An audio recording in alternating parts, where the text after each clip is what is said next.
Alrighty, 10:02 on the fan. What's going on besides nothing good pertaining to our football scene? Tiki, here's what happened yesterday. New York football died for the 2022 season. Dude, that sounds harsh. That's what happened. Still over 500. Understood? Still 6-4. You cannot feel anything other than darkness based on what went down yesterday. The Giant fan was handed a hard dose of reality, not good enough. The Jet fan was reminded once again that they drafted the wrong guy. Yesterday was, we could tap dance all around this all we want. That was a fatal blow, both, to the football season. Here's my thought on the Giants, and I'll start there and I'll get to the Jets. The Giants, we kind of knew this is who they were, that they were outside of themselves a little bit, but they have to play perfect and they have to play their brand. And if they get any little mistake, even though Daniel Jones's interception to Aiden Hutchinson was far from a little mistake, but once that turned and their momentum went completely to the other team, and then Detroit ran it down their throat for the rest of the game, you knew they weren't winning. I felt like the Giants game was over at halftime. As crazy as that sounds. They were only down by 11 at halftime, but then they gave up a touchdown on the opening drive of the second half. The game was over before halftime. For the Jets, though, they played a fantastic defensive game. It was one of the best defensive games, both sides, that I've seen in a really long time. They missed tackles. I hear you with the points they gave up. I hear you. The defense was really good. But they held. They held. They did. No, I'm not trying to take that away. They did. But they missed some tackles. Everybody knows the defense is awesome. But let me just explain something to you. I am 6'2". If I literally stood on the line of scrimmage, and fell forward, okay, I would have gained 2 more inches than the Jets gained in the second half offensively. The Jets gained 2 freaking yards. And listen, they got a huge problem with their quarterback. And they've got a problem with their quarterback for a couple of reasons. Number one, a year and a half in, he's been injury prone. Number one. Number two, he's not been good. And number three, he now shows zero self-awareness, no accountability, and zero leadership. And I'll tell you something. What makes you say the latter, the last one? Zach, does the offense need to take any of the blame for the loss today? He actually had the audacity to say no. Now, here's the big issue with him, all right? He can't make a play from the pocket. Every pass either sails or floats. You still can't throw a screen pass. What? You still can't throw a ball 5 yards. I'm almost laughing at you because it's so obvious. On a line to a guy who's open, all right? And then all the balls batted down. Why? You know why? You don't play big. You play like you're 5'9". You play like you Doug Flutie is what you play like. He never steps up and stands up and looks over the defense. Boom! And throws a strike. It's always this contorted, flippin', crazy, wacky stuff that will never work. Oh, but guys, it was windy out there. Yeah, it was windy. Not too windy for Mac Jones. What, he throw 4 incompletions, Mac Jones? And, here's the other thing, too. Let this marinate for a second. The Jets, like the Patriots, had 2 weeks to prepare for this. That's what they come out offensively with? Not a damn creative thing, not a damn effective thing.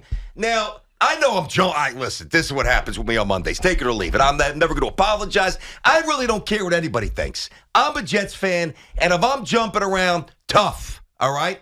But here's another problem with the franchise, and I do think they have a good head coach. I like Robert Saleh. I do. Robert Saleh is one of his best friends is the offensive coordinator. How are you firing that guy? Somebody explain this to me. In theory, you're not. Well, you're not. And something's got to change because the quarterback who was selected second overall doesn't do anything well during games. Nothing. Oh, but Brandon, he had no turnovers yesterday. Yes, because they dropped 2 of them. Ew. I can't tell you, Jesus team, how many times I see video the day after or the night after a game, they spot shadow a guy wide open. He doesn't see the field. You played, you know, he doesn't see things. So I don't care about the videos during the summer, the shorts, he looks the part. This kid is wildly erratic, okay, which I can deal with for a young athlete. It happens, right? And now he seemingly is petulant. Lose the gum when you're at the podium. You look like you're 13 years old. You have to admit leadership. You cannot allow this locker room to continue to fracture, which, by the way, Garrett Wilson basically said, dude, this guy stinks. I mean, Elijah Moore a month ago says, this guy stinks. Denzel Mims, I don't understand. I just don't understand how you could get ready to play a team, and once plan A is holed up, which you know Belichick will do, you don't even have anything that resembles plan B. What did they do at practice? It's yesterday, and they still own us, and they always will until it doesn't change, until it changes. I said that about the Mets, and you bet your ass I'm saying it about my team. And I like the head coach. But when you lose for the 14th straight time, don't tell me it's changed. It has not. No, it hasn't. And I wish I could defend Zach Wilson. I really wish I could.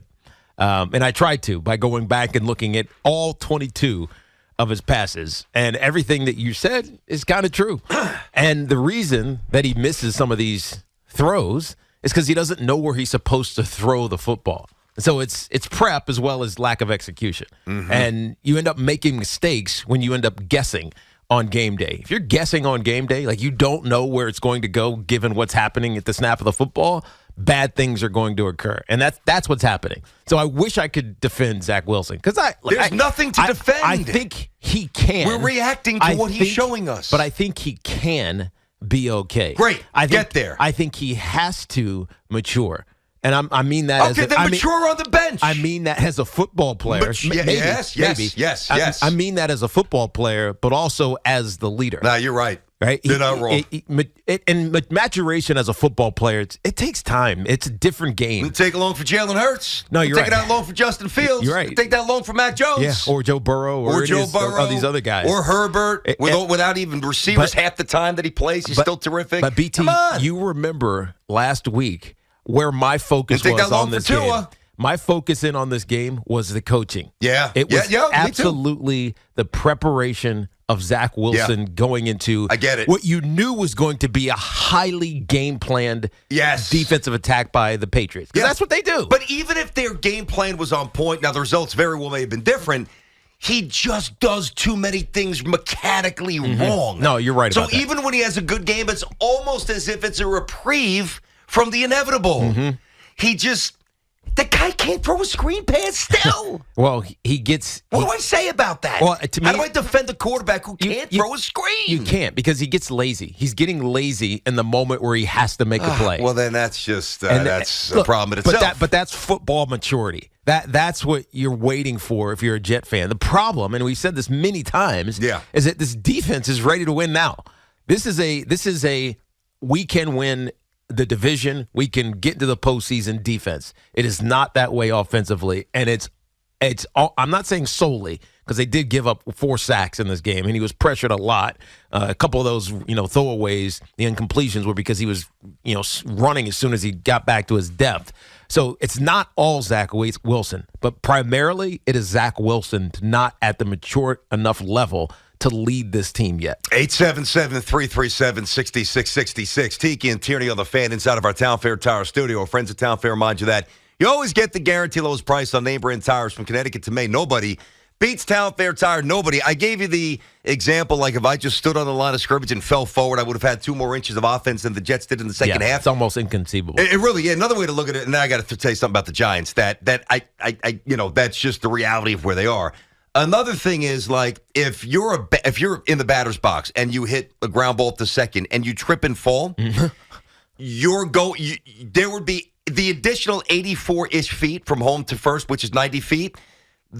You simply falling out of the batter's box is the amount of length on the Jets offense. Just let that one sit in there for a second. Now, here's the deal with the Jets. This is why yesterday was so ominous for the Giants. Number one, and the Giants are a different emotion than the Jets. They have to be, and you have to be fair to them. Because they're a year behind. No question. And they've so overachieved. And yesterday was the first bad game they played. And, they deserve a different energy. And that's why I'm going to give it to them here. But here's what also happened yesterday. They lost Odell Beckham Jr. They're about to get smoked on Thanksgiving. And they lost Wan'Dale Robinson. And they lost 5 players who matter, and their season is over. That's what happened. I mean, I want to disagree with you, but the one talented player on the skill position side, other than Saquon Barkley, who had one of his most horrendous days that we could even talk about, Saquon yesterday, and it wasn't all his fault, but it is what it is. He had a horrible day, Saquon Barkley, but the only other talented player that we said, this is a difference maker, was Wan'Dale Robinson. Now, Wan'Dale Robinson is out for the season, if you missed it in Jerry's update, with a torn ACL just confirmed by the coaching staff. That's terrible. So his rookie season is over. And, if the Giants, I mean, they're 7-3, so it's hard for me to say this thing is it's give Talk up. to me Thursday night. Well, Dallas 38, Giants 10. Well, going into last week, we were saying, God, they really need Odell Beckham Jr. And now it's like 15 times that they really need Odell Beckham Jr. Yeah. The probably challenge 15 times less appealing to Odell to go there. That's exactly Which right. Stinks. Because they're going to play he's visiting both, for those who've missed this. He's visiting the Giants and the Cowboys at some point this week. I'm assuming probably Tuesday. No, I don't know. Maybe today, because there is no real off day. Thursday night games suck because you just finished playing and now you have a rest day, and then you're going to have a game planning day, and then you have a travel day for the Giants because they're going down to Dallas. I mean, it sucks. So I don't know when Odell is actually meeting with the Giants, but if Odell walks into the Giants headquarters, meets with John Mara, meets with Joe Shane, how can it feel anything other than desperation from the New York Giants? Whereas the Cowboys, who just bludgeoned, the Minnesota Vikings, will just say, hey, you're a luxury to us. Let's go win a championship. It's a different emotion right now for the Cowboys and the Giants. No question. 877-337-6666. And, man, I'm all ears. I love for somebody to refute my emotion where it feels like the season died yesterday. It just feels like it trickled and fizzled out and hit a wall and just over. That's the way it feels. Both teams.